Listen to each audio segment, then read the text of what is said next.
बिस्मिल्लाहिर्रहमानिर्रहीम। अलीम ज़ुबैर आपसे मुखातिब हूँ। आज 1 मार्च 2022 and we're about to start our today's class product assurance and related services and usual अगर आप क्लास के आगाज़ में भी कोई बात सवाल को गुफ्तगू करना चाहें तो we can take those questions early on और उसके बाद we'll move ahead with our today's agenda। Agenda पे तो ज़ाहिर है जैसे कल हमने बात की थी कि ऐसे पार्लियामेंट सीरीज़ के स्टैंडर्ड्स मज़ीद हमने देखने हैं। विल कंटिन्यू विद दैट और जो क्विज था उसके बारे में भी एक क्विक सा उसका रिकैप चला लेंगे। आज काफ़ी वक्त हो चुका है। I hope most of you would have even those friends के जो इसको हमारे क्लासेस को रिकॉर्डेड पे देखते हैं। आपको भी अभी तक वक्त मिल चुका होगा उस टेस्ट को देखने का, तो आज के एजेंडे पे वो भी शामिल है। पहले हम एक दो स्टैंडर्ड्स देखते हैं और second half of the class में हम जो टेस्ट था उसको डिस्कस कर लेंगे। तो कल हमने जिस स्टैंडर्ड पे बात रोकी थी पहले उससे गुफ्तगू का सिलसिला आगे बढ़ाते हैं। इट वाज आई से 520। तो आई से 520 को पहले थोड़ा सा एक क्लाइंट आ गया जी। एक सवाल आ गया, बड़ा अच्छा सवाल है जी सर। इन कंफर्मेशन समटाइम क्लाइंट खुद ही कंफर्म करके टीसीएस करवा देते हैं और हम उस पर अपना एविडेंस नहीं भी बना लेते हैं। इसके ऊपर भी देखिए कि if you have any doubts over it तो रिलायबिलिटी को ज़ाहिर है कि eight the end of the day जज तो ऑडिटर ने करना है। अगेन आपको एक प्रैक्टिकल मिसाल इसकी भी देता हूँ। हाँ, कि क्लाइंट्स को ये अंदाज़ा हो गया जैसे आपने कहा प्रैक्टिकली कि अगर पहले ये होता था कि क्लाइंट जाके लेट्स से कि उसने बैंक के पास जाना है, उसने जाना है लाइट बैंक के पास उधर से कंफर्मेशन उठाते थे और लाके आपको देते थे। तो आप कहते थे कि भाई ये तो आपने इंटरवेंशन किया, आपने खुद दे दिया मुझे। तो अब क्लाइंट क्या करता है कि जब उनका बंदा लाइट बैंक जाता है तो लाइट बैंक से बाहर निकलता है और टीसीएस पे जाके तो आपको भेज देता है। अगर आपको ऐसी सस्पिशन है तो फिर आप उस कंफर्मेशन को डायरेक्ट कंफर्मेशन के तौर पे एक्सेप्ट नहीं करेंगे। ऐसी सस्पिशन मैं आपको प्रैक्टिकली बता रहा हूँ कि I have had the chance of facing such a situation. वो होता किस तरह से कि आपके पास भी जब टीसीएस है तो उसके ऊपर ट्रैकिंग का नंबर तो मौजूद होता है। और जब आप ट्रैकिंग खोलते हैं तो उसमें आ जाता है कि किसने कहाँ से भेजी है ये confirmation. And when I had such we had such एक ऑडिटर को कह लेते हैं, उसको इस तरह का शक हुआ तो उसने मल्टीपल जब 2 3 4 कंफर्मेशंस देखी, उसको शक किस बात से हुआ कि एनवेलप्स जो थे या हैंडराइटिंग जो थी वो सारी सिमिलर थी। मतलब 3 मुख्तलिफ बैंकों से जो कंफर्मेशंस आ रही हैं उसके एनवेलप्स की हैंडराइटिंग सेम है। जब उसको ट्रेस किया तो पता चला वो तीनों एक ही टीसीएस से भेजे गए हैं, ये तो कोइंसिडेंस नहीं हो सकता। तो reliability of those bank confirmations, direct confirmations was became under question. तो फिर उसके लिए ना सिर्फ ये कि हमने उनको एक्सेप्ट करने से इनकार कर दिया, आपने डायरेक्टली दोबारा से बैंक से बात की और इस बात को कंफर्म किया कि अच्छा बैंक ने जवाब तो दिया था लेकिन वो बंदा ले गया था और बैंक से रिक्वेस्ट की थी इस तरह के जवाब हमें एक्सेप्टेबल नहीं, आप हमें डायरेक्ट भेजिए। और बाज़-औक़ात ऐसे केस के अंदर ऐसा भी होता है कि आप बैंकर से मुलाकात कर लेते हैं क्लाइंट के रिप्रेजेंटेटिव के साथ या क्लाइंट के ऑथराइजेशन लेटर के साथ। ज़ाहिर है उसने ऑथराइज़ तो किया हुआ होता है ना कि वो खत के ज़रिए भेजता है कि लेटर उस पे साइन हुआ है आपके ऑथराइज़ सिग्नेचर के, तो बैंक जवाब देता है। आप वो खत लेके खुद चले गए कि जी ये मेरे पास ऑथराइज़ सिग्नेचर है, आप मुझे बाय हैंड मुझे जवाब दे दें। So we did that but did not accept that audit evidence कि जिसके अंदर इंटरवेंशन का इंडिकेशन मिला। अब यहाँ पे हम आई से 240 की तरफ वापस जाते हैं फैज़ान, कि जहाँ पे था कि जो ऑडिट एविडेंस हमें मिलता है ऐसा नहीं हम करते। आईएस 240 का जनरल रूल ये है कि we accept the audit evidence on face value. हम उसको जेन्युइन एक्सेप्ट करते हैं unless we have a reason to believe otherwise, क्योंकि फोरेंसिक एंगेजमेंट नहीं है। फोरेंसिक होती तो इसका मतलब होता कि आपको जितने भी बैंक कंफर्मेशंस के या किसी कंफर्मेशन के जवाब आएंगे आप हर एक की ट्रैकिंग नंबर से चेक करेंगे किसने भेजा था, कहाँ से भेजा था, और या हर एक के केस में खुद जाके पूछेंगे। ये रिक्वायरमेंट नहीं है। इस वजह से हो सकता है कि कहीं पे आप धोखा खा जाएं कि आपको लगा कि डायरेक्ट ही आया लेकिन इंटरवेंशन हुई भी थी। But whenever you have an indication के इसके अंदर इंटरफेरेंस हुई है, उस केस में आपकी जिम्मेदारी बन जाती है कि आप उसको इन्वेस्टिगेट करें। तो unless you have a reason to believe otherwise, ये था वहां पे जुमला। तो जहां पे आपको रीजन टू बिलीव अदरवाइज हो, वहां पे आप उसकी रिलायबिलिटी पे को एक्सेप्ट नहीं करेंगे और फर्दर प्रोसीजर परफॉर्म करेंगे जिससे आपको रिलायबिलिटी मिल जाए। So that's the answer to your question. अगर I hope I have answer. जी देखें, आईएस 240 इज वेरी क्लियर ना कि जो और ये जो है इवन जो आई से 500 आई से 240 जनरली इज क्लियर कि ऑडिट एविडेंस को आप एक्सेप्ट करते हैं genuine unless you have a reason to believe otherwise. तो ये तो हो गई आईएस से 240 की एक जनरल बात। और आईएस से 505 के अंदर स्पेसिफिक बात भी है कि जो आपको जवाब आता है आपने उसकी रिलायबिलिटी को जज करना है। सो जाहिर है कि जजमेंट तो इसके अंदर शामिल है। So yes, it is up to us at the end of the day, it's our judgement. लेकिन उसके लिए जजमेंट आपने देखा था कि जो प्रोफेशनल जजमेंट है, या इससे 200 के अंदर इसका जिक्र हुआ। तो प्रोफेशनल जजमेंट हवाई फायर नहीं होती। Professional judgement is controlled by relevant knowledge, background, context, evidence. इन सब चीजों की बुनियाद पे आप जजमेंट एक्सरसाइज करते हैं।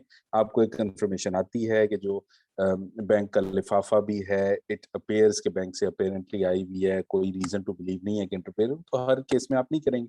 लेकिन जहां पे आपने जो मुझे कहा है कि क्लाइंट खुद करा देता है, किसी वजह से कराया ना, कहा है ना, आपको कोई इंडिकेशन मिली है तो कहा है ये आपने। जहां पे आपको इंडिकेशन मिली हो वहां पे you must perform addition procedures. 9 out of 10 times आपको इंडिकेशन नहीं मिलेगी। 10th टाइम पे कि जहां पे जवाब नहीं आ रहा, फंसा हुआ है, कोई मसला है, वहां पे इंडिकेशन मिलेगी, वहां पे एडिशन प्रोसीजर परफॉर्म करें।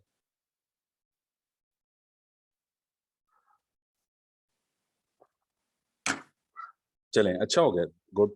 तो ये और ये देखिए, मुझे आपके सवाल से ये भी गुमान गुजरता है कि शायद ये सवाल आपने थोड़ा सा इस एंगल से भी किया है कि नॉट ओनली थ्योरेटिकल लेवल, एक प्रैक्टिकल एस्पेक्ट से भी।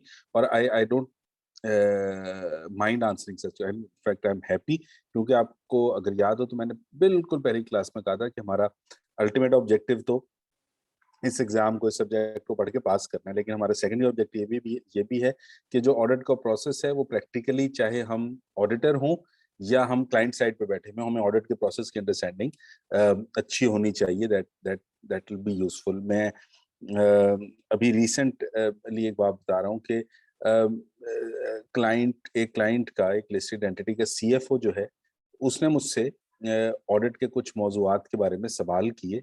एंड ज़ाहिर है सीनियर आदमी थे वो, उनको और रीसेंट डेवलपमेंट्स इन आईएसएस थी। रीसेंट से मुराद पिछले 4-5 साल की, उनको पढ़े हुए 20 साल हो गए होंगे। सो ही आस्क मी कि आप ये कुछ क्यों कर रहे हैं, और मैंने उनको रेलेवेंट एक्सट्रैक्ट्स ऑफ आईएसएस निकाल के भेजे। तो फिर he agreed with what I was doing, और फिर वो काम खत्म हुआ। तो even when you are on the other side professionally, आप ऑडिट नहीं कर रहे, आप आपका ऑडिट हो रहा है, even then having the knowledge of auditing standards practically आपको हेल्प करती है। सो खैर, ये तो ऐसी अलग से बात होगी। ठीक है जी, तो आगे आगे बढ़ते हैं। कोई और सवाल किसी की तरफ से? अच्छा जी, तो एनालिटिकल प्रोसीजर्स क्या होते हैं? एनालिटिकल प्रोसीजर 3 लेवल्स पे होते हैं। एक तो एनालिटिकल प्रोसीजर ये है कि मेरे आपके किसी के सामने भी जब भी कभी फाइनेंशियल स्टेटमेंट्स का कागज आता है, अभी मैं देखता हूँ कि शायद हमने यहाँ पे खोली थी, मैं अमूमन विंडो बंद नहीं करता, तो ये एक फाइनेंशियल स्टेटमेंट्स खोली हुई थी। फाइनेंशियल स्टेटमेंट्स का मैं प्रैक्टिकली एग्जांपल देके आपको समझाने के लिए बात कर रहा हूँ। मैंने ज्यादा ही विषय कर दिया, आगे जाना चाहिए था। Anyway, फाइनेंशियल स्टेटमेंट्स का जब भी किसी ऑडिटर के पास, किसी अकाउंटेंट के पास कागज आता है, तो फौरन से उसका दिमाग चलना शुरू हो जाता है। मैं इन फाइनेंशियल स्टेटमेंट्स को इस नीयत से पहले कभी नहीं देखा, आपके साथ मिलकर देखने लगा हूँ टू प्रूव द पॉइंट। जैसे ही ऑडिटर फाइनेंशियल स्टेटमेंट्स को देखता है, तो वो कहता है कि यार ये तो मोर और लेस सेम ही है। इसका मतलब है कि डेप्रिसिएशन का इफेक्ट होगा, कोई मेजर कोई वो नहीं हुई होगी कैपिटलाइजेशन। और ये जो है कि 25 मिलियन से 211 पे रह गए, इसका मतलब है समथिंग इज रॉन्ग है। आप सिर्फ वेरिएंस एनालिसिस कर रहे हैं कि 25 मिलियन से उठ के जीरो हो गया, तकरीबन 2,11,000 रह गया, ये किधर गया सारा बैलेंस? डेप्रिसिएशन से तो सारा एक साल में 25 मिलियन नहीं खत्म होता। बैलेंस शीट साइज आपके सामने ही है, इतना भी बड़ा नहीं है कि जिसके अंदर 25 मिलियन बिल्कुल ले लो। तो ये समथिंग इज अनयूजुअल है। इन्वेस्टमेंट्स पे आता है, कहते हैं पहले ही 52 मिलियन थे, अभी 52 है, ठीक है, कोई वेरिएंस रिस्क नजर आ रहा। लोन टू रिलेटेड पार्टी सारा इरेडिकेट हो गया। वाज लास्ट ईयर अनोमलस या ये साल अनोमलस है? Something is unusual. आप जैसे ही डिफर्ड टैक्सेशन, पहले डिफर्ड टैक्सेशन का कोई एसेट कोई लाइबिलिटी कुछ नहीं थी, या पहले साल पिछले साल लाइबिलिटी थी और इस साल ये एसेट में कन्वर्ट हो गया है, तो ऐसा क्या चेंज हुआ है? कौन से लॉसेस आ गए हैं, कौन से टेम्परेरी डिफरेंसेस आ गए हैं, व्हाई इज दिस हैपनिंग?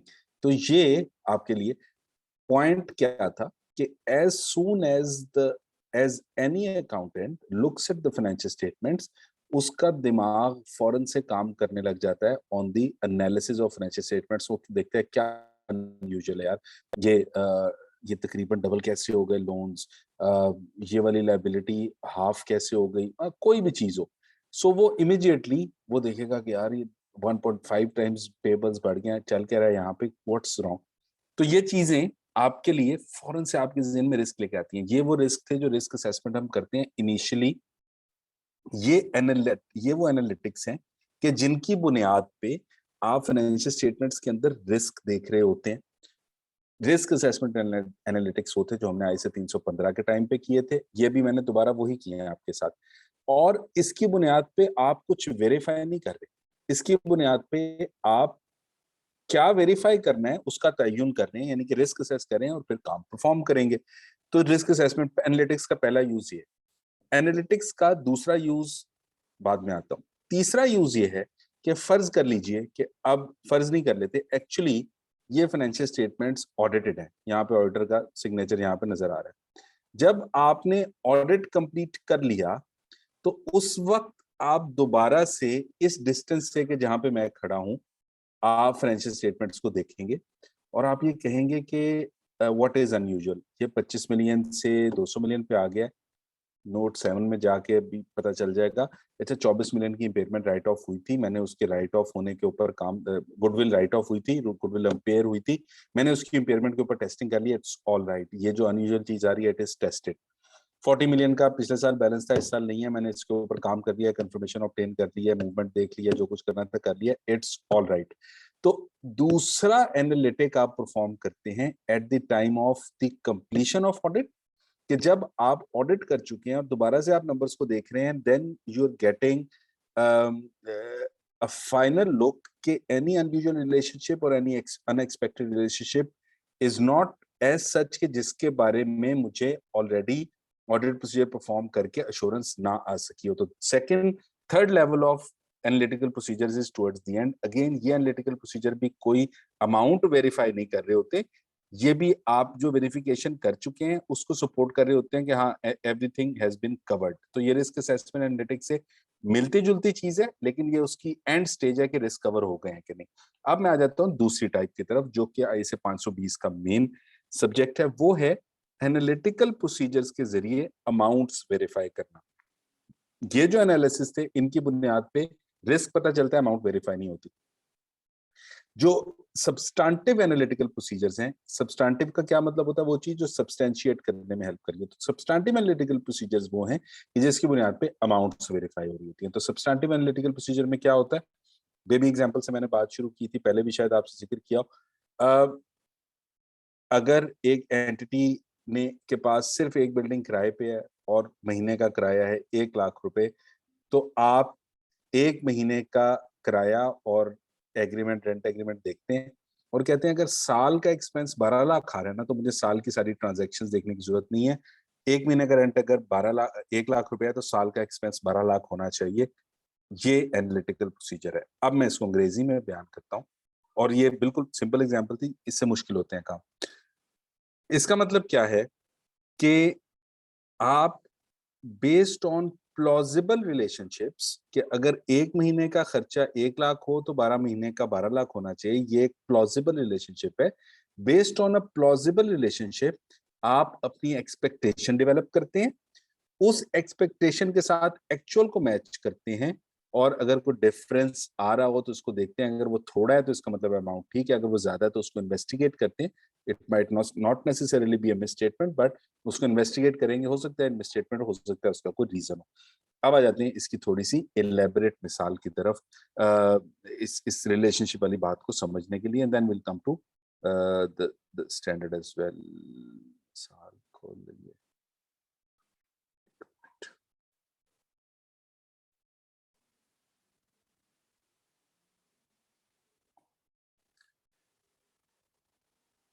अच्छा जी, अब एक कंपनी है कि जो गाड़ियां बनाती है और बेचती है, और आप उसका ऑडिट कर रहे हैं। रूल ये है कि उस कंपनी ने, आपको पता ये चला कि अगर उस कंपनी ने साल के अंदर 200 गाड़ियां बेची हैं और average selling price of the vehicle is 2.5 million, तो साल का खर्चा जो है वो, साल का जो सेल है वो 500 मिलियन होनी चाहिए फ्रॉम सेल ऑफ कार्स। ये एक प्लॉजिबल रिलेशनशिप है, number of units into price. और यहाँ पे दूसरी एक बात कर लेते हैं कि जब आपने एनालिटिकल प्रोसीजर परफॉर्म करना है, तो उसमें आपके पास जो डेटा यूज हो रहा है वो चाहे फाइनेंशियल डेटा हो या नॉन फाइनेंशियल डेटा हो। ये फाइनेंशियल डेटा है प्राइस का, ये यूनिट्स नॉन फाइनेंशियल डेटा है। ये दोनों डेटा की कंप्लीटनेस ऑफ और एक्यूरेसी के ऊपर आप काम करेंगे। आप कहते हैं कि जी प्राइस, गाड़ी की प्राइस है, उसकी अप्रूव प्राइस लिस्ट होती है, कम्युनिकेटेड होती है, वेबसाइट पे मौजूद होती है, जो भी चेंजेस आ रही होती हैं वो भी कवर्ड होती है, मैंने एवरेज आउट कर ली, वेटेड एवरेज चली, व्हाटएवर इट इज। तो इसको टेस्ट कर लिया। उसके बाद जो यूनिट सोल्ड है, मैंने ओपनिंग इन्वेंट्री देखी थी, क्लोजिंग इन्वेंट्री देखी थी, ड्यूरिंग देयर प्रोडक्शन देख ली थी, तो जो दरमियान में से नेट निकले हैं वो मैंने वैलिडेट कर लिए हैं। या फिर मैंने अगर कोई रिपोर्ट यूज किया तो वो रिपोर्ट सिस्टम से निकली थी, उसकी मैंने रिपोर्ट की टेस्टिंग कर लिया कि सिस्टम से करेक्ट रिपोर्ट निकलती है, उसके आईटी कंट्रोल्स देख लिए थे, वगैरह वगैरह, what ever the non financial number is मैंने उसको देख लिया। तो इन दोनों पे मैंने काम कर लिया, तो ये जवाब आना चाहिए 500। मैंने कंपेयर किया एक्चुअल के साथ, तो पता चला कि नहीं, एक्चुअल के अंदर तो सेल्स 570 मिलियन है, 565 मिलियन है, इतना ज्यादा फर्क कैसे आ सकता है। तो फिर मैं क्या करूंगा कि आई विल सी कि क्या मैं ये जो डेटा लिया है नंबर ऑफ यूनिट्स का और प्राइस का, इसको तोड़ सकता हूं इनटू एनी मोर डिटेल्स, जिसको अंग्रेजी में कहते हैं डिसएग्रीगेट कर सकता हूं। तो जितना मैं डिसएग्रीगेट कर लूंगा, हो सकता है कि मेरा आंसर मोर प्रिसाइज हो जाए। डिसएग्रीगेट करने के लिए गया तो पता चला कि एंटिटी दो तरह की गाड़ियां बेचती है। एक गाड़ी है उनकी 1800 सीसी की, और एक गाड़ी है उनकी 1000 सीसी की।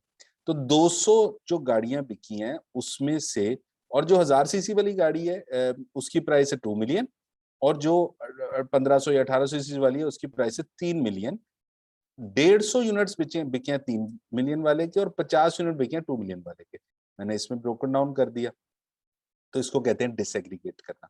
जितना डाटा डिसएग्रीगेट कर लेंगे, उतना जो आपकी एक्सपेक्टेशन है वो प्रिसाइज होती जाएगी। डिसएग्रीगेट किया, दो 1.8 वाली गाड़ी 3 मिलियन से 150 गाड़ियां बिकी थी 3 मिलियन से, 50 गाड़ियां बिकी थी 1000 सीसी वाली 2 मिलियन से, तो आंसर आ गया 550 मिलियन। अभी भी ऑफ ज्यादा है। थोड़ा सा और डिसएग्रीगेट करके देखते हैं, तो पता चला कि ये जो 1800 सीसी कार थी, इसका ऑटोमेटिक वर्जन 3.2 मिलियन का है और मैनुअल वर्जन 2.8 मिलियन का है। तो ये ढाई जो थी इन दोनों की एवरेज थी, 3 जो थी इन दोनों की एवरेज थी। मैंने डिसएग्रीगेट किया तो पता चला कि 3.2 जो ऑटोमेटिक थी वो 100 बिकी भी थी, और 2.8 जो मैनुअल थी वो 50 बिकी भी थी। अब जो मेरा आंसर आया वो 560 था, जो कि एक्चुअल के करीब आ गया। तो मेरा analytical procedure without looking at, अब इसको आप मैंने 200 बड़ा छोटा नंबर लिया, इसको आप बड़ा कर लेते हैं। गाड़ी कंपनी साल में 20,000 गाड़ियां अगर बेचती है, तो और वो रिपोर्ट्स तो उसी तरह से निकल आएंगी, सेल जो प्राइस है वो तो उसी तरह से निकल आएगी। तो आपको 2000 गाड़ियों के ऊपर से अगर आप सेल्स की ट्रांजैक्शंस का सैंपल लेते, तो हो सकता है कि आपका सैंपल 150, 200, 250 ट्रांजैक्शंस का बनता 20,000 में से। लेकिन एनालिटिकल प्रोसीजर जो है वो कम काम से आपको एनालिटिकली बड़ी अमाउंट पे एश्योरेंस दे देता है। It is relatively laser level of assurance in as compared to test of details, लेकिन in combination with test of details in combination with test of controls, ये भी substantive procedures में शामिल है, substantive analytical और perform किया जाता है जहाँ पे plausible relationships exist करते हैं. So that's what testing amounts through analytical procedure means. ये हो गई एग्जांपल. अब आ जाते हैं हम इसकी अंग्रेजी की तरफ के स्लाइड में ये बातें किस तरह से लिखी हैं. तो वही बातें जो हम कर चुके. पहली बात ये कि जो डिटरमिन द सूटेबिलिटी कि ये रिलेशनशिप एग्जिस्ट भी करता है कि नहीं. दूसरी बात ये कि evaluate the reliability of data, ये भी हमने बात कर ली. तीसरी बात ये है कि then you develop your expectation and then determine any amount of any difference. और ये है सब्सटैंटिव एनालिटिकल की बातें. इसमें मिसाल, एक और मिसाल ज़बानी में ले लेता हूँ without giving so much details के जो हमने सॉरी गिविंग नंबर्स जैसे हमने एग्जांपल के बनाए थे. सैलरीज के लिए ये इस्तेमाल होता है एनालिटिकल प्रोसीजर कि दिसंबर 2020 की सैलरीज थी उस कंपनी की 10 मिलियन रुपीस महीने की. तो पूरे साल की सैलरी होनी चाहिए 120 मिलियन. लेकिन जून में सबको इंक्रीमेंट मिला था 10%, उसका इम्पैक्ट लिया तो 132 मिलियन बनना चाहिए. लेकिन इतने बंदे छोड़ गए थे, उसका इम्पैक्ट माइनस किया 126. इतने बंदों ने ज्वाइन कर लिया था, उसका इम्पैक्ट ऐड किया 134 मिलियन बननी चाहिए सैलरी एक्सपेंस. एक्चुअल से कंपेयर किया अगर 135 ही आपने कहा माइनर डिफरेंस है, चूंकि मैंने एक एक ट्रांजैक्शन तो देखी नहीं, रिलायबल हो गया, अमाउंट वेरीफाई होगी. लेकिन अगेन इसको टेस्ट करने के लिए हो सकता है कि आपको जो ज्वाइनर्स की फहरिस्त है उसको टेस्ट करना पड़े, लीवर्स की फहरिस्त को टेस्ट करना पड़े, करंट सैंपल कंट्रोल पेरोल के टेस्ट करने पड़े. उसके बाद आप इस नतीजे में पहुंचेंगे कि instead of looking at 6000 employees का डेटा मैंने सिर्फ ये हाई लेवल के ऊपर एनालिटिक बना लिया, कंट्रोल्स टेस्ट कर लिए, तो मुझे तसल्ली मिल गई. अमाउंट एक्चुअल जब मैंने खोली तो 145 थी against 134. Now coming to part variation b of this example. क्या 11 मिलियन मिसस्टेटमेंट है? Not necessarily. आप इन्वेस्टिगेट करते हैं, आपको पता चलता है during the year chief executive साहब ने जो रिजाइन किया था उसको वन ऑफ सेवरेंस पैकेज दिया गया 10 मिलियन का, उसका फर्क है. तो दैट कुड बी इट. तो जो डिफरेंस आएगा उसको आप देखेंगे. मटेरियल है, मटेरियल है, मटेरियल होगा तो इन्वेस्टिगेट करेंगे. It could be a misstatement और could be a justifying factor के एनालिटिक में ये चीज कवर नहीं हुई थी, उसको कवर कर ले तो एक्सपेंस या इनकम या जो भी है वो ठीक बनता है. So that's analytical substantive analytical procedures. ये सब्सटैंटिव एनालिटिकल प्रोसीजर जो हाईलाइटेड था ये वो है कि जिसको हमने शुरू में डिस्कस किया था. Analytical procedure that assist when forming overall conclusion.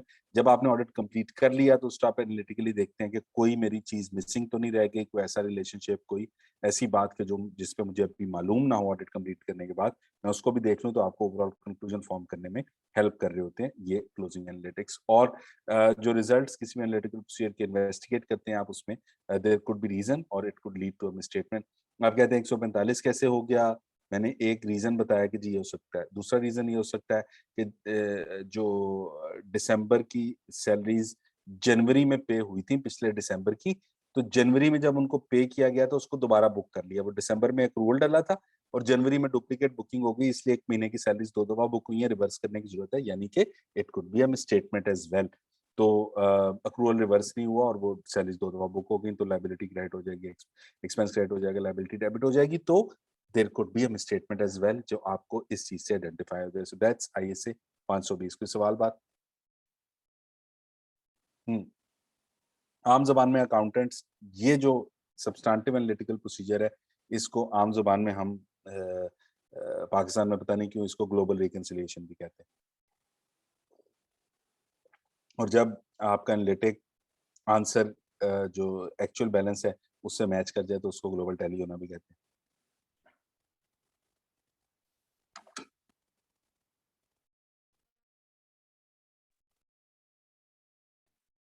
ठीक है जी. एक मिनट का ब्रेक में जरा पानी ले आओ.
जी, ISO 530 की तरफ आगे बढ़ेंगे हम।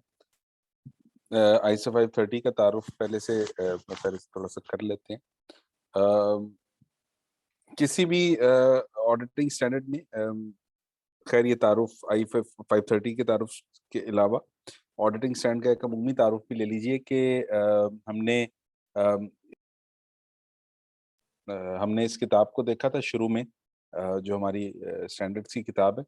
इसका एक बड़ा यूज़फुल सेक्शन है जो कि आमतौर पे खदशा होता है कि आपको मिस कर दें या उससे फ़ायदा ना उठा सकें। वो ये पहला सेक्शन है डेफिनिशंस का। कहाँ पे आ रही है डेफिनेशंस? ISQC के बाद आ रही है। तो ये जो सेक्शन है, ये बड़े काम का है, ग्लॉसरी ऑफ टर्म्स का। इसको आप irrespective of reading the standards, मैं रेकमेंड करूंगा कि इसको आप जरूर पढ़ लें। बहुत से स्टैंडर्ड्स के जो फंडामेंटल कॉन्सेप्ट्स हैं वो इधर से आ जाते हैं। अभी हमने ISO 315 में पढ़ा था एक्सेस कंट्रोल्स क्या होते हैं, वो यहाँ पे हैं। अकाउंटिंग मैं इस वजह से कह रहा हूँ कि बाज़ औक़ात लोगों को अंदाजा ही नहीं होता कि कितने ज्यादा सवालों के जवाब, फंडामेंटल कॉन्सेप्ट्स, आइडियाज वो यहाँ पे पड़े हुए हैं। तो ये डिक्शनरी की तरह है ऑडिटिंग की। तो आपके पास एक्सेस कंट्रोल्स, अकाउंटिंग एस्टिमेट्स क्या होते हैं, accounting records, agreed upon procedures, annual report, applicable criteria, anything that you think about assertion क्या है, ऑडिट रिस्क क्या है, ऑडिट सैम्पलिंग क्या है। There are so many terminologies here के जो बाकी ऑडिटिंग स्टैंडर्ड्स में जिनके ऊपर तफसीली बातें तो होंगी। ये कितने सफ़े हो गए, अभी मैं बी तक ही पहुंचा हूं। तो ये देख रहे हैं आप कहाँ तक हम पहुंच गए हैं। Dependence, inquiry, IFRS, IT environment, misstatement. There are so many terminologies कि जिसका रूटीन में इस्तेमाल हो रहा होता है और आपको अंदाजा नहीं है कि उनकी डेफिनेशंस अवेलेबल हैं, आपको अंडरस्टैंडिंग में भी हेल्प कर सकती हैं और बाज़ औक़ात थ्योरेटिकल सवाल आ जाते हैं उसमें भी हेल्प कर सकती हैं। तो ये ग्लॉसरी ऑफ टर्म्स का सेक्शन ज़रूर देखिएगा। अच्छा, इसका ख्याल अभी मुझे क्यों आया कि ये जो ISO 530 है इसके अंदर ख़ास तौर पे डेफिनेशंस बहुत अहम हैं, क्योंकि फंडामेंटल कॉन्सेप्ट इसके अराउंड खड़े हैं। ISO 530 पे आने से पहले हम याद कर लेते हैं कि सैम्पलिंग का कॉन्सेप्ट किधर से और कैसे आया था। अ, आपसे भी आंसर ले लेते हैं इसके बारे में कि हमारे पास आंसर के चले मैं आपसे एक सवाल इसके बाद करता हूँ। सिलेक्शन के हमारे पास 3 मेथड्स थे। एक थी हमारे पास 100% सिलेक्शन, दूसरी थी हमारे पास स्पेसिफिक सिलेक्शन। जो स्पेसिफिक सिलेक्शन थी उसके हमारे पास 2-3 तरीके थे। 100% selection, specific selection could be based on risk, could be based on amounts, लेकिन स्पेसिफिक होता है वो। और जो तीसरी टाइप थी वो थी ऑडिट सैम्पलिंग। तो हमारे पास ऑडिट सैम्पलिंग का और ये जो तीनों बातें थी हमने देखी थी ISO 500 के अंदर, और वहां पे हमने कहा था ऑडिट सैम्पलिंग का पूरा एक अलग स्टैंडर्ड है, वहां पे जाके हम उस पर बात कर लेंगे। तो 100% का क्या मतलब था कि आप पॉपुलेशन को सारे का सारा उठा लेते हैं। ये वहां पे काम किया जाता है जहाँ पे low volume of high value transaction हो। स्पेसिफिक क्या है कि आप ये कह देते हैं कि जी मैंने इस पॉपुलेशन में addition to the fix assets की बात कर रहा हूँ, एवरी अमाउंट ओवर 5 मिलियन को मैंने उठा लेना है, तो स्पेसिफिक सिलेक्शन होगी 5 मिलियन से ऊपर के लिए। या मैं कह देता हूँ कि फिक्स एसेट्स के एडिशन की बात कर रहा हूँ लेकिन लैंड एंड बिल्डिंग को 100% उठा लूंगा क्योंकि रिस्क है उसमें, तो रिस्क बेस्ड सिलेक्शन होगी। तो ये स्पेसिफिक स्पेसिफिक की और भी टाइप हो सकती है कि मैं इतनी अमाउंट्स ऊपर से सिलेक्ट कर लूंगा कि मेरा 8 ट्रांजेक्शन हो, 10 हो या 20 हो, लेकिन जब मेरा टोटल पॉपुलेशन की क्वांटिटी है लेट्स से 50 मिलियन, मैं इतनी ट्रांजेक्शन स्पेसिफिक सिलेक्ट करूंगा कि 15 मिलियन सिलेक्ट हो जाए।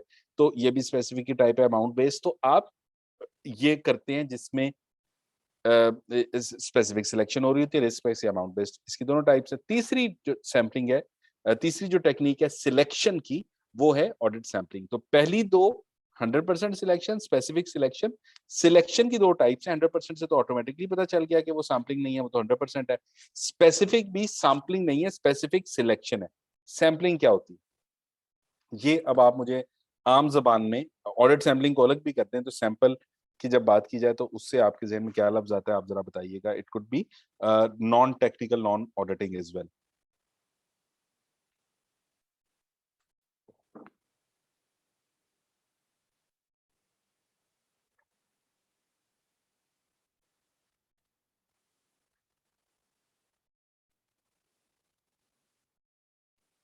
जी दोस्त। अच्छा जी, छांटी और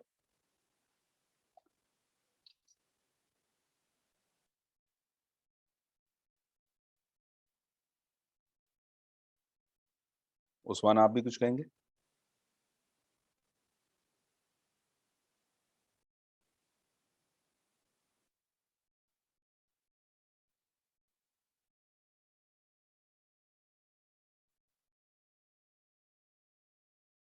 ठीक है, तो आप जरा, एक वर्ड नहीं आ रहा तो वैसे जरा एक्सप्लेन करते हैं आपके ख्याल में क्या होती है, इट्स फाइन, अगर चाहें तो, वरना हम तो बात कर ही लेंगे। मैंने यूं ही जैसे मैंने आपसे पहले कहा था कि मैं अक्सर ये कहता हूँ कि आम जुबान में समझ लेना बाजू का डेफिनेशन से बेहतर होता है। लेकिन कभी-कभार डेफिनेशन भी देख लेनी चाहिए। अभी चूँकि मैंने डेफिनेशंस का सेक्शन खोला था just to prove my point कि कितना यूज़फुल है, यहाँ पे हम बात कर लेते हैं। आम ज़बान में अगर ऑडिट को निकाल दें, तो सैंपलिंग इज़ एनीथिंग जो कि less than 100% of items within a population हो, एंड दूसरी बात क्या है कि इसमें कि all sampling units have a chance of selection. ये 2 कैरेक्टरिस्टिक्स हों तो सैंपलिंग होती है। लेस देन 100% होगा and all the sampling units have a chance of selection. एक चीज़ इंटरेस्टिंग है यहाँ पे कि have a chance of selection है। Have an equal chance of selection नहीं है, but all have a chance of selection. So when we say कि हमने पॉपुलेशन है हमारी एडिशन टू फिक्स्ड एसेट्स, लेकिन हमने सिर्फ लैंड एंड बिल्डिंग को स्पेसिफिक सिलेक्ट कर लिया है, तो जो कुर्सी, मेज़ें, गाड़ियाँ हैं, they don't have a chance of selection, तो दैट्स नॉट सैंपलिंग। जब आपने ये कह दिया कि मैंने अमाउंट्स ओवर 5 बिलियन उठा लेनी है, तो इसका मतलब है जो बाकी अमाउंट्स हैं, they don't have a chance of selection, तो वो सैंपलिंग नहीं है। जब लेस देन 100% आइटम्स को, ये तो सैंपलिंग की अमूमी बात हो गई। ऑडिट सैंपलिंग इसको क्या चीज़ कर रही है, ये पहले 3 जो लफ्ज़ हैं, application of audit procedures to less than 100% of वगैरह, वगैरह, वगैरह, तो ये हमारा ऑडिट सैंपलिंग की बात होगी। तो ये है ऑडिट सैंपलिंग। थोड़ा-सा अगेन अभी हम तमहीदी गुफ्तगू के अंदर कायम थे। तो ऑडिट सैंपलिंग ये हो गई। अब आ जाते हैं कि ये अगेन जिस तरह से मैंने अर्ज़ किया कि फॉर दिस स्टैंडर्ड ये जो फंडामेंटल 3-4 डेफिनिशंस हैं, यही कांसेप्चुअली स्टैंडर्ड की सबसे अहम बातें, इसलिए मैं इस पे वक़्त लगा रहा हूँ। दूसरी बात है सैंपलिंग रिस्क। सैंपलिंग रिस्क क्या है कि whatever the conclusion you reach based upon a sample, it would have been different अगर सैंपल के बजाय आप 100% देख लेते। यानी कि असूल ये है कि आप देखते हैं कि 100 में से 10 देखे, 10 सही हैं तो 100 भी ठीक होंगे। This is what sampling is. आप 10 देखते हैं, 100 में से 10 देखते हैं, आपको लगता है कि ₹2 की गलती है। आप 20 देख लेते हैं, आप फैसला करते हैं कि 20 में 4 की है, तो इसका मतलब है कि 100 में ₹20 की गलती होगी। आप सैंपल की बेस पे पॉपुलेशन के बारे में फैसला कर लेते हैं। फैसला ये हो कि कोई एक्सेप्शन ही है, या फैसला ये हो कि एक्सेप्शन रेट पूरे पे प्रोजेक्ट करना है। आइदर वे आपका सैंपल की बुनियाद पे जो फैसला है, अगर आप सारा कुछ देख लेते, तो वो फैसला कुछ मुख्तलिफ होता। That is the sampling risk that we carry. Anomaly क्या है कि सैंपल के अंदर जब आपको एक गलती मिले, तो आप ये साबित करें कि ये गलती वन ऑफ है, पूरी पॉपुलेशन को रिप्रेजेंट नहीं करती। तो स्टैंडर्ड कहता है कि ये रेयर सर्कमस्टांसेस होंगे, वरना वो जो लेमन एग्जांपल ली जाती है कि आपने देग में से अगर चंद चावल उठा के खाए हैं, अगर वो चावल सख्त हैं, तो इसका मतलब पूरी देग सख्त होगी। ये कहना कि ये 3 चावल ही सिर्फ सख्त है जो आपके मुँह में आए हैं, ये सिर्फ उस केस में मुमकिन हो सकता है कि आप कहें कि ये वो चावल थे कि जो पानी में भीगे ही नहीं, ये साइड पे कहीं लगे रह गए थे, या कोई और वजह थी, तो ठीक है। अदरवाइज़ आप वो आपने सालन पकाया, आलूओं का पकाया अगर, तो आप कहते हैं ये आलू खराब था इसलिए नहीं गला, बाकी सारे गले में हैं, तो अनोमली होने के चांसेस कम होंगे। Anomaly is a one of कि जिसको आप कहें कि रिप्रेजेंटेटिव पॉपुलेशन नहीं है। तो ये किस वक़्त अहम होता है कि जब आपने सैंपल की बेस पे प्रोजेक्ट करना हो मिसस्टेटमेंट को पॉपुलेशन पे, तो ये वहाँ पे आ जाता है। अच्छा, स्टैटिस्टिकल सैंपलिंग क्या होती है? स्टैटिस्टिकल सैंपलिंग ये है कि जहाँ पे आप प्योर सैंपलिंग टेक्निक्स यूज़ करते हुए सैंपल ड्रॉ करते हैं। सैंपल सिलेक्शन के मेथड्स मैंने यहाँ पे कहीं पे लिखे हुए हैं कि नहीं लिखे हुए? नहीं लिखे हुए, उसको उसको भी अभी हम लिख लेते हैं यहाँ पे। अच्छा, स्टैटिस्टिकल सैंपलिंग वो है कि जिसके अंदर सैंपल ड्रॉ होता है based on pure statistical techniques, और उसके अंदर ह्यूमन जजमेंट या ह्यूमन इंटरवेंशन शामिल नहीं की जाती।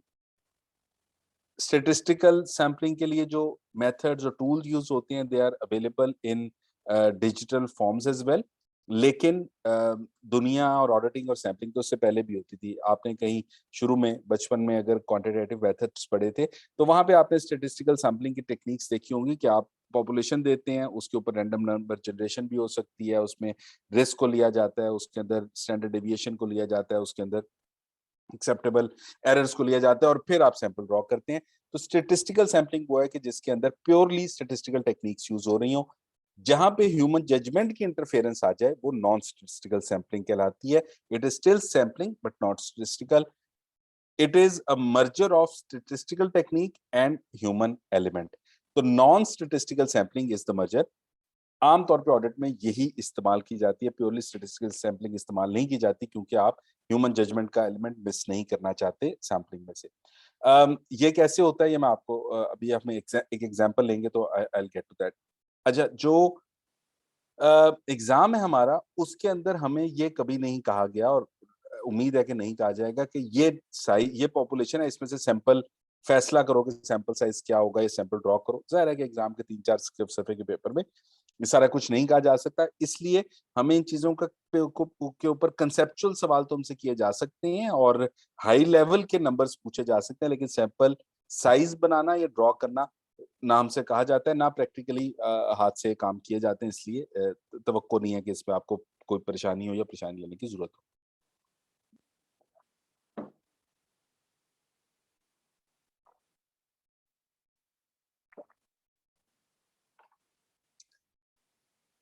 Before I go into that example, हमारे पास जो तीसरी इस्तिलाह है वो है स्ट्रेटिफिकेशन, जो कि इस लफ्ज से निकली है जिसको कहते हैं स्ट्रेटा। स्ट्रेटा जो है वो पॉपुलेशन को छोटे हिस्सों में ब्रेक कर देना, उसका स्ट्रेटा होता है। यानी कि एक पॉपुलेशन है लेट्स से 100 ट्रांजैक्शंस की, आप उसको 40, 30 और 30 के 3 हिस्सों में ब्रेक कर देते हैं तो आपने 3 स्ट्रेटा बना लिए हैं। तो स्ट्रेटिफिकेशन की टेक्निक यूज की जाती है sometimes to enhance the efficiency of audit while performing the sampling as well. इसका किस तरह से फायदा हो जाता है इसको भी अभी हम देखते हैं। Now that we go into our example की जिसके जिसके जिसकी तमहीद में मैंने कुछ बातें की। ये कॉन्सेप्ट्स और ये बातें हमने पहले इसलिए कर ली कि इसका इम्पैक्ट ही उस एग्जांपल पे आएगा। सो हमारी एग्जांपल क्या है? एग्जांपल हमारी ये है कि हमारे पास एक पॉपुलेशन अवेलेबल है कि जिसके अंदर टोटल नंबर ऑफ जो यूनिट्स हैं वो है 2000। पॉपुलेशन के अंदर quantity of transactions let's say addition to fix assets है 2000 नंबर है और टोटल अमाउंट जो पॉपुलेशन की है वो है 100 मिलियन। इसके ऊपर मैंने टेस्टिंग करनी है, सिलेक्शन करनी है। तो सबसे पहले मैंने कहा कि यार लेट्स फर्स्ट सी कि इसके अंदर जो बड़ी बड़ी अमाउंट्स की ट्रांजैक्शंस हैं पहले तो उनको स्पेसिफिक सिलेक्ट कर लिया जाए ना, ताकि फोकस उनके ऊपर रहे। तो मैंने कहा कि 5 मिलियन से ऊपर की जितनी ट्रांजैक्शंस होंगी उनको मैं सबको सिलेक्ट कर लूंगा। पता चला कि there are 8 such transaction, 50 lakh से बड़ी बड़ी, हमारे पास कुछ गाड़ियां थी या लैंड था, बिल्डिंग था, वट बड़े प्लांट मशीनरी था। और बड़ी ट्रांजैक्शन का फायदा ये होता है कि ऑल ऑफ अ सडन ये जो मैंने 8 ट्रांजैक्शंस देखी, मेरा 53 मिलियन की अमाउंट स्पेसिफिक सिलेक्शन से कवर हो गई। तो एक ह्यूमन इंटरवेंशन मैंने ये कर दी कि बड़े आइटम्स को मैंने अलहदा कर दिया। तो पॉपुलेशन ऑफ 2000 में से मैंने सिर्फ 8 सिलेक्ट किए और मेरा 53% कवर भी हो गया। ठीक है, ये इसलिए स्पेसिफिक सिलेक्शन करना रिस्क बेस्ड या amount based is recommended approach, जिससे आपकी ऑडिट के अंदर बहुत एफिशिएंसी आती है। अच्छा, उसके बाद मैंने फैसला ये किया कि मेरे पास जो 50,000 से छोटी अमाउंट्स हैं, अब टोटल 100 मिलियन है पॉपुलेशन, उसमें 10 करोड़ के एडिशंस हैं, उसमें 50,000 से जो 50,000 से छोटी अमाउंट के एडिशंस होंगे, वो इतनी छोटी वैल्यू की चीजें हैं कि जिनके अंदर अगर मिसस्टेटमेंट होगी भी, कोई हजार को 2, 4, 6,000, 8,000 की चीजें हैं उसमें बहुत सी, उसके अंदर मिसस्टेटमेंट होगी भी तो वो मैं पकड़ भी लूंगा तो कोई फर्क नहीं पड़ेगा। So let's just ignore the items that are below 50,000। ऐसे आइटम्स थे नंबर में 100 और उनकी कम्युलेटिव अमाउंट, उनका जो सम था वो 3.5 मिलियन था। इनको मैंने इग्नोर कर दिया। दूसरी ह्यूमन इंटरवेंशन आ गई कि मैंने हाई वैल्यू सिलेक्ट कर लिए, लो वैल्यू इग्नोर कर दिए।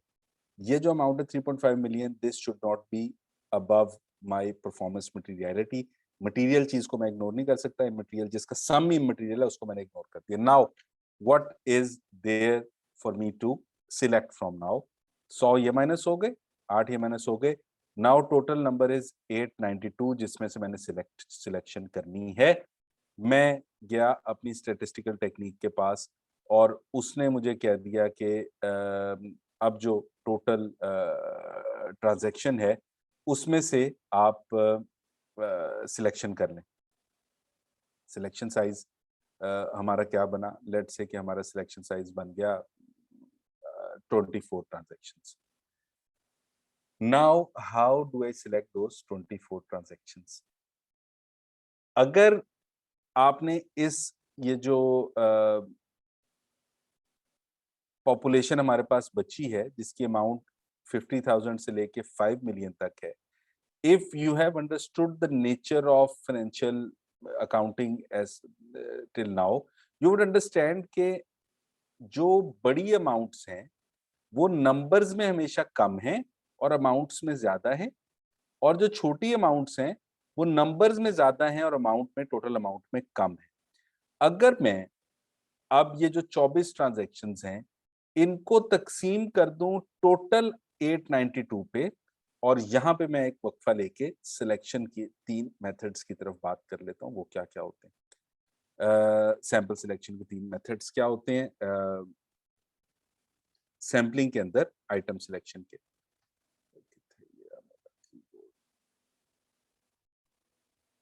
अच्छा जी, सिलेक्शन के मेथड्स मेरे पास 3 जो हैं वो हैं रैंडम, दूसरा है सिस्टमिक और तीसरा है हैपहैज़र्ड। इसके अलावा एक चौथा है जो कि इस टेक्निक के अलावा यूज होता है, उसकी तरफ हम अलग से बात करेंगे। अच्छा जी, रैंडम सिलेक्शन क्या होती है? आम तौर पे अगर आपसे कहा जाए, मैं और आप ये बात कर रहे हो कि यार ये 892 ट्रांजैक्शंस हैं, इसमें से 24 उठा लो और आप एक इधर से उठाएं, किधर से, किधर से, किधर से, किधर से, इधर से उठाएं, तो लेमैन लैंग्वेज में आप कहेंगे मैंने रैंडमली 24 उठा लिए। That's not random, that is haphazard. कि बगैर किसी तरतीब, बगैर किसी रूल के आपने एक इधर से, एक इधर से, एक इधर से उठाया, that is haphazard selection. Random selection होती है रैंडम नंबर जनरेशन के जरिए। रैंडम नंबर जनरेशन क्या होता है कि आप पॉपुलेशन के नंबर देते हैं, उसको सीरियल नंबर देते हैं, उसके बाद स्टैट्स जो है वो उसमें से नंबर उठा के देती है। आजकल रैंडम नंबर जनरेशन सॉफ्टवेयर से हो जाती है, माइक्रोसॉफ्ट एक्सेल से हो जाती है। पुराने जमाने में उसके लिए वो रूलर्स और टेबल्स होते थे कि जिसके जरिए रैंडम नंबर्स जनरेट होते थे। तो there is a method to this madness. ये रैंडम नंबर जनरेशन जो होगी, ये हो सकता है कि आपसे कहे कि item number 16, item number 17, item number 26, item number 132 random numbers होंगे, बट एक तरीकेकार से निकलेंगे, आपका हैपहैज़र्ड नहीं होगा। ये दूसरा तरीका है। तीसरा तरीका जो कि आमतौर पे ज्यादा फॉलो किया जाता है, ये इसलिए कि इसको बाद में वर्क बैक भी किया जा सकता है अगर इसको फॉलो किया हुआ, वो है सिस्टमैटिक। सिस्टमैटिक क्या है कि 892 में से आपने 892 में से आपने 24 सिलेक्ट करने हैं, तो एवरी 37th आइटम आप उठा लें। एवरी 37th आइटम आप उठा लेंगे। आपने किया क्या है? Population divide by sample size की है, और एन आ गया। अगर आपने सादी मिसाल ले लेते हैं, 100 में से 20 सिलेक्ट करने हो तो एवरी 5th आप उठाएंगे तो 20 हो जाएंगे। तो ये सिस्टमैटिक होता है, एवरी nth नंबर होता है। अब हम अगर अब मैं वापस अपनी एग्जांपल की तरफ आ जाता हूँ। ये सिलेक्शन मेथड हो गया। अब हमने सिस्टमैटिक सिलेक्शन फॉलो करना है। अब हम आ जाते हैं कि अगर हम इसको स्ट्रेटिफाई करें तो उससे क्या फायदा हो सकता है, और अगर ना करते तो किस तरह से एफिशिएंसी बढ़ती, इस बात को आपने ज़हन में रखना है। हमारे पास stratification 3 blocks of this population बनाएं तो वो क्या बनते हैं? वो ये है कि अमाउंट्स बिटवीन 50,000 एंड 5 लाख जो हैं, इसके अंदर ट्रांजैक्शंस हैं 796 और अमाउंट है 81 मिलियन। उसके बाद वो ट्रांजैक्शन के जो 5 लाख से बड़ी हैं और 10 लाख से कम है, वो ट्रांजैक्शंस हैं 50 और उनकी टोटल अमाउंट है 37.5 मिलियन। और वो ट्रांजैक्शंस के जो 1 मिलियन और 5 मिलियन के दरमियान है, वो ट्रांजैक्शंस हैं 16 और उनकी टोटल अमाउंट है 24 मिलियन। अब हम अगर इग्नोर कर देते, अब हमने क्या किया, स्ट्रैटिफिकेशन कैसे करते हैं कि हमने ये 3 ब्लॉक्स बना लिए, टोटल पॉपुलेशन हमने उठानी थी आपके 24। तो मैं क्या करता हूँ कि I pick up 8 from here, 8 from here and 8 from here. अब क्या हुआ कि every item in this population, every item in those 892 has a chance of selection, but the items that are in here have a higher chance of selection than the items in here. सबका equal chance of selection नहीं है, ऊपर वाले का selection, but इसका नतीजा क्या निकला कि मेरे पास हाई वैल्यू में से 8 आइटम्स आ गए, मीडियम वैल्यू में से 8 आइटम्स आ गए और लो वैल्यू में से 8 आइटम आ गए। अगर मैंने पूरे स्टेटा के ऊपर सिस्टमैटिक सैंपलिंग लगाई होती तो मेरे पास ये जो 1 से 5 मिलियन है उसकी सिर्फ एक ट्रांजैक्शन आती, क्योंकि एवरी 37th पिक हो रहा है तो ये टोटली सिर्फ 16 है तो इसमें से एट बेस्ट एक आ जाता। ये टोटल 50 है तो इसमें से एक या दो आ जाते, बड़ी हद दो आ जाते। आप कहते हैं जी आइटम नंबर 1, आइटम नंबर 102 आ गया और आइटम नंबर 138 आ गया, तो बढ़िया दो आ जाते और आपके बाकी जो 22 नंबर्स हैं वो यहां से सिलेक्ट हो जाते लो वैल्यू आइटम से।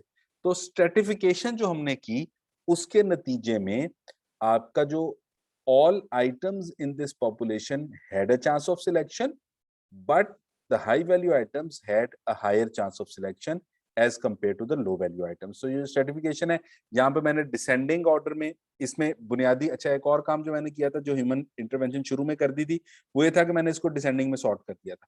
डिसेंडिंग ऑर्डर में सॉर्ट किया और उनकी जो पॉपुलेशन साइज की ट्रांजैक्शन साइज था उसकी बेस पे 3 ब्लॉक्स बनाए और उसके अंदर सर्टिफिकेशन कर दी। सर्टिफिकेशन और तरीके से भी हो सकती थी। अभी मैंने कट ऑफ अमाउंट्स बनाई थी, इसके बजाय मैं ये भी कर सकता था कि सम अमाउंट्स बना देता कि जो पहला 20 मिलियन है, फिर दूसरा 30 मिलियन है, फिर दूसरा 20 मिलियन है, तीसरा 30 मिलियन है, उन सब में से मैं बराबर आइटम्स उठाऊंगा इररिस्पेक्टिव ऑफ के उसके अंदर नंबर ऑफ ट्रांजैक्शंस कितनी होंगी। तो उस तरीके से भी सर्टिफिकेशन की जा सकती है। That's the other mode. और भी तरीके हो सकते हैं। तो ये है ISA 530 की एप्लीकेशन ऑफ द कॉन्सेप्ट्स के जो हमने बताया था एक छोटी सी एग्जांपल के साथ। अब मैं वापस जाता हूँ और इसके जो बाकी स्टैंडर्ड के स्ट्रक्चर के कुछ सवाल हैं उनके ऊपर बात कर लेते हैं। तो sample design, size and selection, एक लम्हा, एक मिनट ब्रेक कीजिएगा।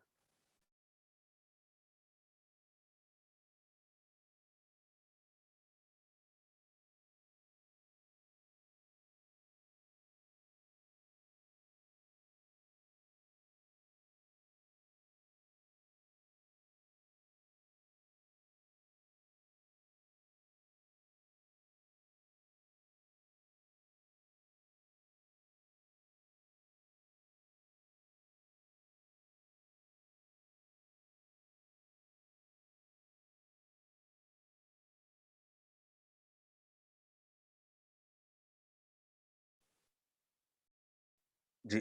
अच्छा, sample design, size and selection of item testing, इसका क्या मतलब है कि सैंपल का डिजाइन और साइज क्या होगा। ये वही बातें थी जो हमने इस एग्जांपल में की कि you design based upon the characteristic of the population. आपका रिस्क क्या है, पॉपुलेशन में से आप कौन सी असर्शन टेस्ट करना चाह रहे हैं, आपका ऑब्जेक्टिव क्या है। जितना हायर रिस्क होगा उतनी ज्यादा सैंपल साइज बन रहे होंगे, लेकिन जो वेरियस फैक्टर्स वो करते हैं इफेक्ट या अफेक्ट नहीं करते सैंपल साइज को, ये गिवन है हमारे स्टैंडर्ड के अंदर एक अपेंडिक्स के जरिए। उसको आपने जरूर देख लेना। ये मैं झलकियां इसलिए दिखा देता हूँ कि अगर अदरवाइज आपको मोटिवेशन की कमी हो रही हो तो इन चीजों को देख के हो जाए। ये एक टेबल्स गिवन है, बड़े इंटरेस्टिंग है, इनको जरूर पढ़िएगा। ये बता रहे हैं कि factors influencing sample size for test of control. Similarly एक टेबल है factor influencing sample size for test of details के increase in assessment of risk material में स्टेटमेंट से सैंपल बढ़ जाएगा, increase in use of substantive procedure से sample कम हो जाएगा, ये टेस्ट ऑफ डिटेल्स की बात हो रही है। Increase in the use of other substantive procedures, जो सैंपल कम हो जाएगा। एक आधी चीज के the number of sampling units in the population, वो एक हद के बाद बढ़े तो उसका कोई इफेक्ट नहीं होगा, और बाकी फैक्टर्स को भी आप पढ़ेंगे, और उसके साथ उसके रीजंस भी दिए गए हैं कि क्यों ऐसा होता है। तो ये इस स्टैंडर्ड के साथ इसके ये जो दोनों एनेक्शर्स हैं, ये भी बड़े इंटरेस्टिंग है सुनने के लिए, पढ़ने के लिए आपने जरूर इसको भी देख लेना है। तो सैंपल डिजाइन, ये डिजाइनिंग वो थी जो भी हमने करके देखी थी। साइज ये है। And selection of item testing क्या है कि जब आपने आइटम उठा लिया तो फिर उसको उठा के आपने उसके ऊपर अपना प्रोसीजर परफॉर्म करना है। जैसे फिक्स एसेट से फॉर एग्जांपल आपका ऑब्जेक्टिव क्या था, फिक्स एसेट उठाना है तो आपने उसकी वैल्यूएशन देखनी है कि वो ठीक कॉस्ट पे रिकॉग्नाइज हो रहा है कि नहीं, आपने राइट्स एंड ऑब्लिगेशन देखना है कि एंटिटी का वो बनता है कि नहीं, वगैरह वगैरह। और आप एक एक आइटम उठाते हैं और आपको पता चलता है कि एक्चुअली ये एसेट कैपिटलाइज नहीं हो सका, क्योंकि ये हमने एडिशंस में उठाया, लेकिन इसके बाद ये एसेट यूज में चूंकि नहीं आया, इसलिए अगले साल कैपिटलाइज होगा, अभी के लिए इसकी ये रेलेवेंट नहीं है फॉर सम रीजन। तो sometimes the item that you pick is not relevant for application of that procedure, तो फिर आप डुप्लीकेट ऑल्टरनेट यूनिट उठा लेते हैं। अदरवाइज आप उसके ऊपर अपना प्रोसीजर परफॉर्म करते हैं जो आपके आपके ऑब्जेक्टिव थे, और उसकी बेस पे फैसला करते हैं कि मिसस्टेटमेंट है कि नहीं। तो ये हम आगे चले गए थे परफॉर्मिंग ऑडिट प्रोसीजर पे। जब आपको गलती मिलती है तो फिर आप उसकी nature and cause of deviation and misstatement देखते हैं। डिविएशन एंड मिसस्टेटमेंट में क्या फर्क है? डिविएशन वो होती है जब आप कंट्रोल टेस्ट कर रहे हो तो कंट्रोल का फॉलो ना होना डिविएशन होती है, और जब आप सब्सटैंटिव प्रोसीजर परफॉर्म कर रहे हो तो गलती होना मिसस्टेटमेंट होती है। तो यू सी कि ये क्यों है। अगर ये वन ऑफ है तो फिर उसको साइड पे कर देते हैं। If it is representative of the sample, तो इन केस ऑफ डिविएशन तो रेट ऑफ डिविएशन ही निकलता है। इन केस ऑफ मिसस्टेटमेंट आप इन बोथ केसेस खैर आप रेट को या rate of deviation, rate of misstatement को वैलिडेट करने के लिए फर्दर सैंपल ले लेते हैं जब आपको मिसस्टेटमेंट मिलती हो।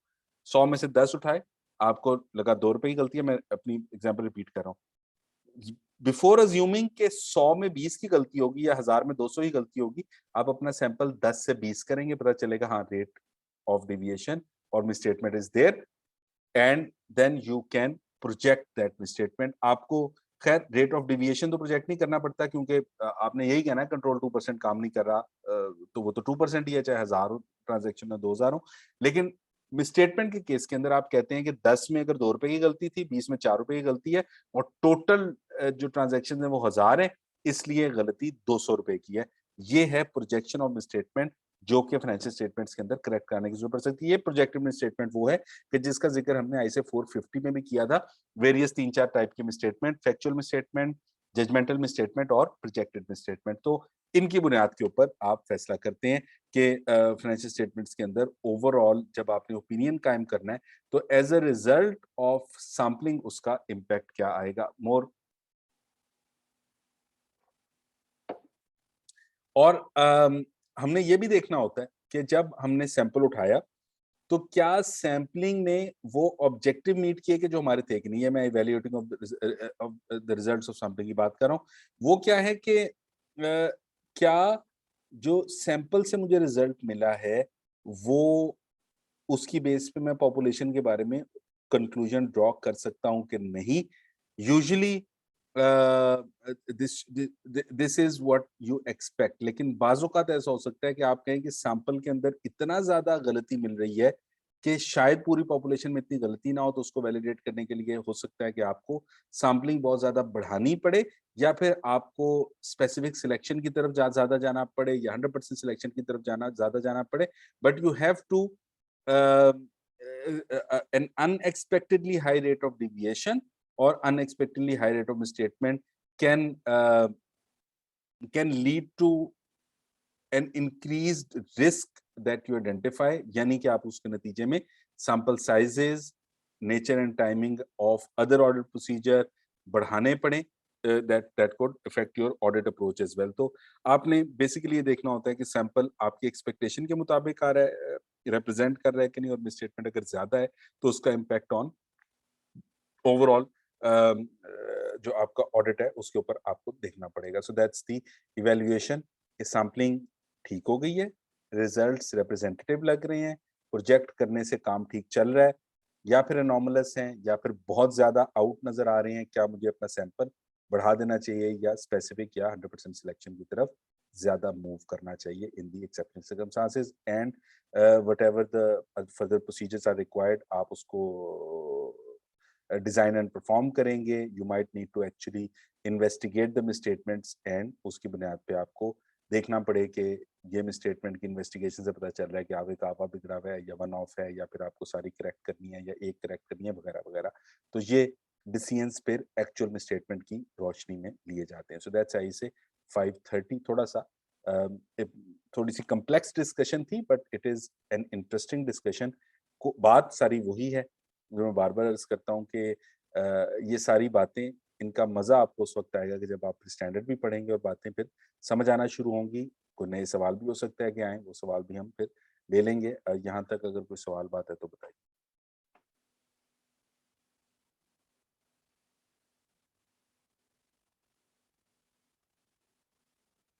ठीक है, 1-2 मिनट का ब्रेक लेके फिर जरा उस टेस्ट को डिस्कस करें।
जी दोस्त, इन सवालों को 2-4 मिनट डिस्कस कर लेते हैं। अ,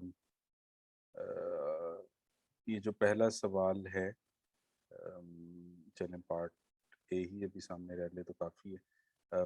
इसके बारे में इज़ देयर एनी कमेंट और क्वेश्चन? अगर नहीं, अगर है तो चलें एक आध मिनट वेट करते हैं, then I can start debriefing it. इसको जिस तरह से मैंने अर्ज़ किया था कि I will not go into the mode के जिसमें हम वो डिस्कस कर रहे थे। प्रैक्टिस क्वेश्चन हमने किया था कि एक-एक क्वेश्चन पे मैं एक-एक पॉइंट पे आपसे फीडबैक, अगर क्वेश्चन है तो बताइए, अदरवाइज़ हम उसके बारे में जेनेरिक सा कुछ गुफ्तगू करते हैं।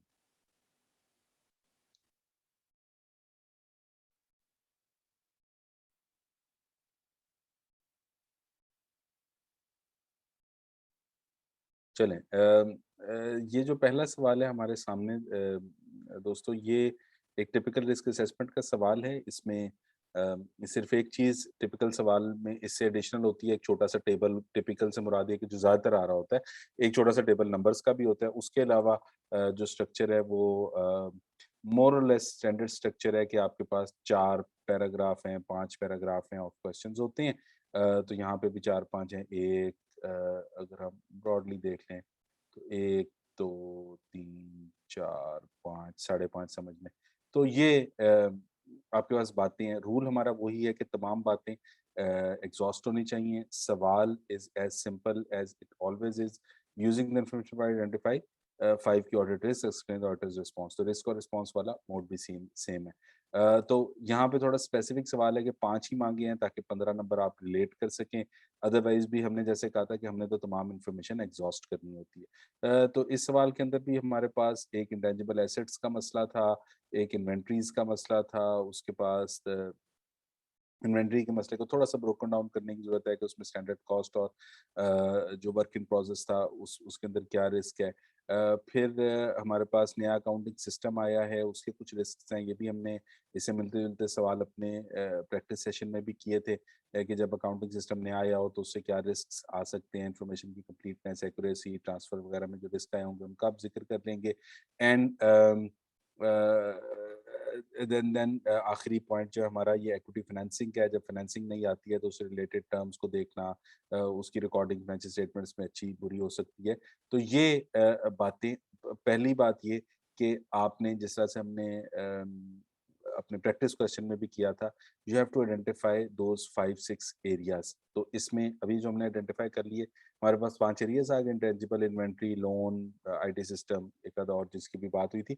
तो आप पहले वो 5 सिस्टम्स लिखते हैं, 5 हेडिंग्स बना लेते हैं। उन तमाम हेडिंग्स के अंदर रिस्क बता देते हैं कि क्या-क्या कुछ गलत हो सकता है, क्या-क्या फाइनेंशियल स्टेटमेंट में मिसस्टेटमेंट हो सकती है, और उसके अगेंस्ट आप प्रोसीजर बता देंगे। प्रोसीजर्स बहुत ज़्यादा रॉकेट साइंस इसलिए नहीं है कि जेनेरिक प्रोसीजर चाहिए होते हैं, ऑडिट प्रोग्राम तो नहीं बनाना होता।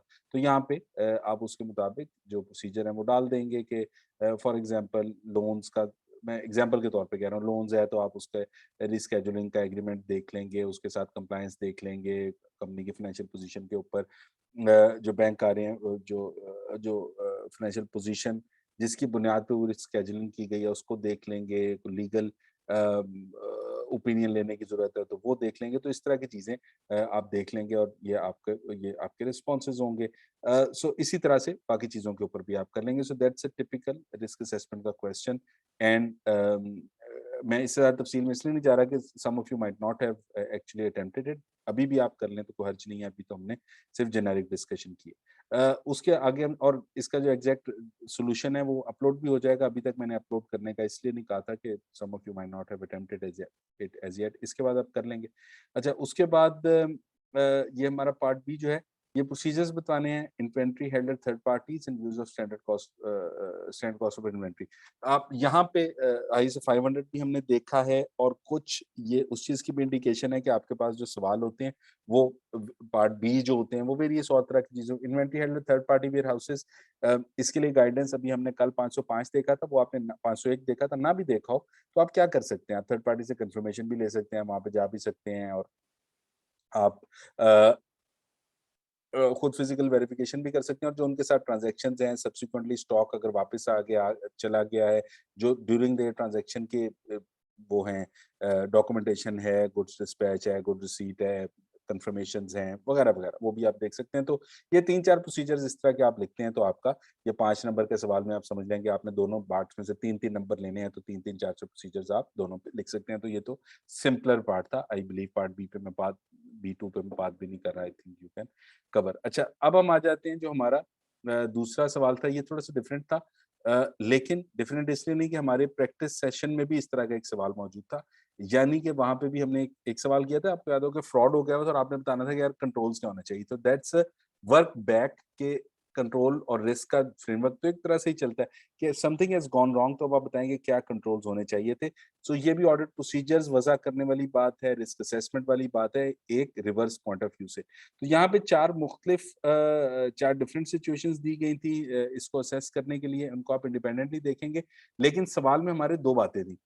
अ, एक ये कि आपने फाइनेंशियल स्टेटमेंट्स के ऊपर भी इम्पैक्ट बताना है, तो ये भी रिस्क असेसमेंट वाली टिपिकल बात है कि अगर ये हो जाता है मसला, जो यहाँ पे लिखा हुआ है कि फाइनेंशियल स्टेटमेंट्स में क्या गलत होगा, तो आप बता सकते हैं फाइनेंशियल स्टेटमेंट में रेवेन्यू ओवरस्टेट हो जाएगा, एक्सपेंस अंडरस्टेट हो जाएगा, प्रॉफिट अंडरस्टेट हो जाएगा, प्रॉफिट ओवर, तो ये आप specific financial statement line item और उसकी कौन-सी असर्शन झूठी हो जाएगी और उसके नतीजे में प्रॉफिट या लॉस कम या ज़्यादा हो जाएगा, ये आपने फाइनेंशियल स्टेटमेंट्स के ऊपर इम्पैक्ट बताना होता है फाइनेंशियल स्टेटमेंट्स की असर्शंस की रोशनी में। तो ये आप बताते हैं और उसके बाद आपने उसके कंट्रोल्स बताने हैं। अगेन ये तो 4 सवाल थे, 4 अलग-अलग सवाल थे।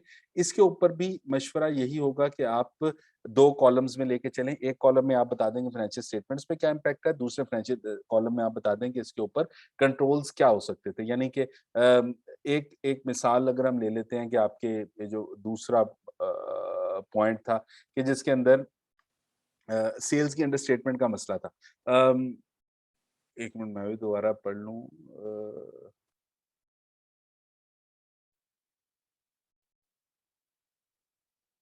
अच्छा, उसने पैसे नहीं जमा कराए। ठीक है, उसने पैसे नहीं जमा कराए, तो अब इसके अंदर क्या मसला है कि वो जो अमाउंट थी, वो फाइनेंशियल स्टेटमेंट्स के अंदर रिकॉर्ड हो गई है, उसको रिवर्स करने की ज़रूरत हो सकती है। इसका फाइनेंशियल स्टेटमेंट्स के ऊपर आपका जो एसेट साइड है, उसके अंदर कैश ओवर स्टेटेड है, जो आपकी रेवेन्यू साइड है, उसके अंदर वो अमाउंट आपको चार्ज ऑफ करनी पड़ेगी, सेल्स रिवर्स या एक्सपेंस की शक्ल में लाना पड़ेगा। तो that would be the financial statements का इम्पैक्ट। और जो इसके कंट्रोल्स हैं, you can think of many things. One of them could be कि इंश्योरेंस होनी चाहिए थी। Another of them could be कि उसको ये मेथड के जिसके अंदर वो उसको सोल रिस्पांसिबिलिटी इतनी बड़ी अमाउंट्स हैंडल करने की, उसके बजाय को ऑटोमेटेड मेथड होना चाहिए था, डायरेक्ट बैंक ट्रांसफर होनी चाहिए थी, डायरेक्ट बैंक डिपॉजिट होना चाहिए था। There could be ways to control it. तो आप एक तरफ मसला इम्पैक्ट ऑन फाइनेंशियल स्टेटमेंट, दूसरी तरफ इसका हल अगर बताते तो ये सवाल भी हमारा अच्छा आंसर हो जाता। तीसरा सवाल क्या था जी?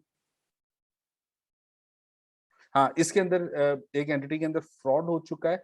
इसके अंदर सवाल 3 तरह के हैं कि एक तो इसमें आप समझ लें कि 3 सेपरेट पार्ट्स हैं इस सवाल के।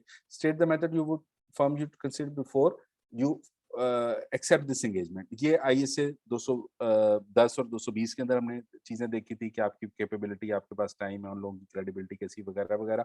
आप उसकी तरफ बात करेंगे। दूसरा state the objectives of the about the investigation, तो वो is that is the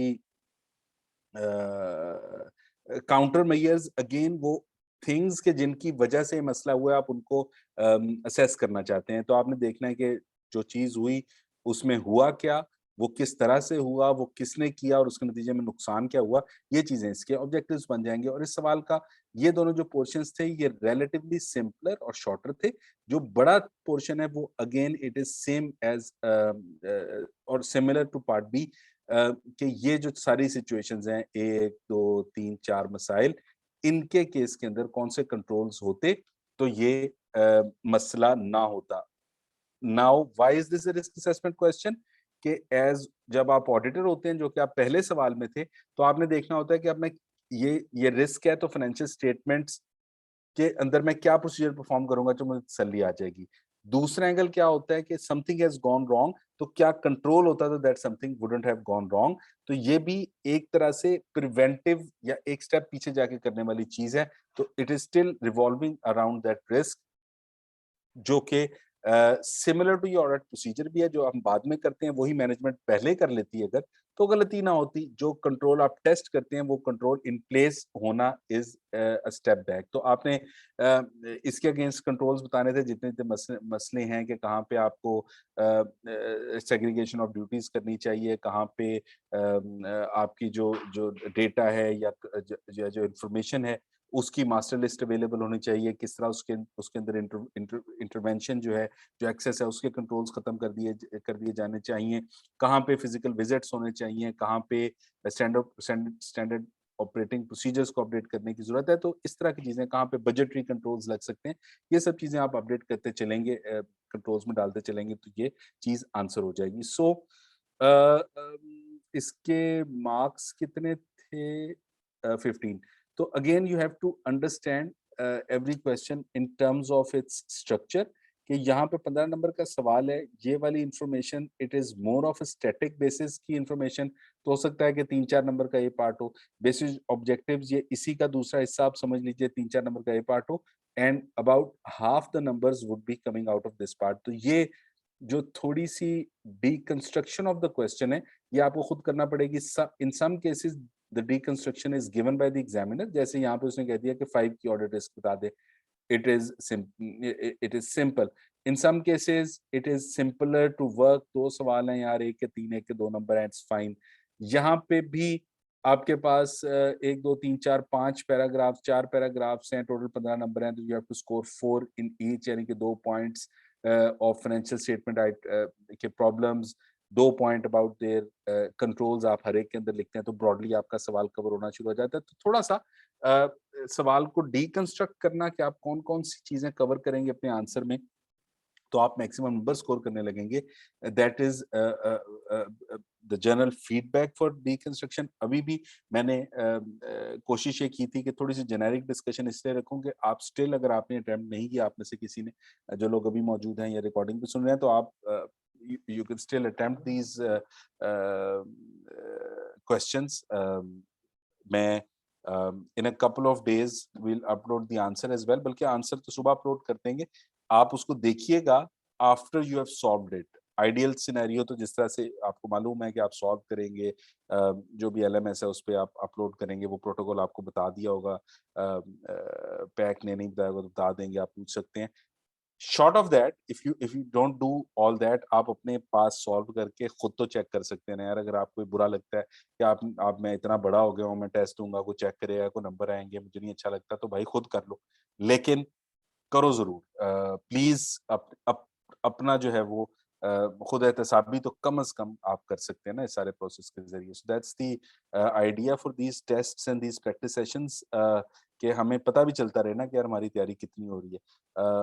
so with that आज की गुफ्तगू खत्म करते हैं इंशाल्लाह। अगले हफ्ते मुलाकात होगी, will be looking at some interesting standards 540 550 560 इंशाल्लाह। और ठीक है जी, मशहूर शेर भी पढ़ लेना चाहिए कभी।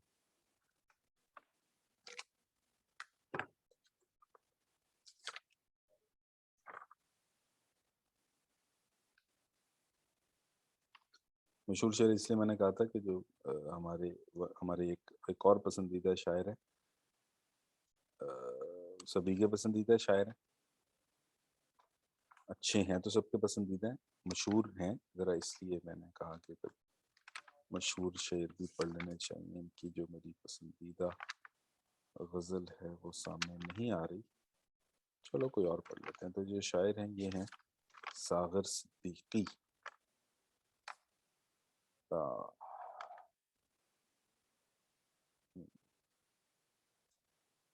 ये भी मेरा पसंदीदा गज़ल ही है कि साया जुल्फ़ बुता में बैठो, इस परस्तिश के जहाँ में बैठो, महफ़शो सुबह यकीन होने तक, मंजिल शाम गुमा में बैठो।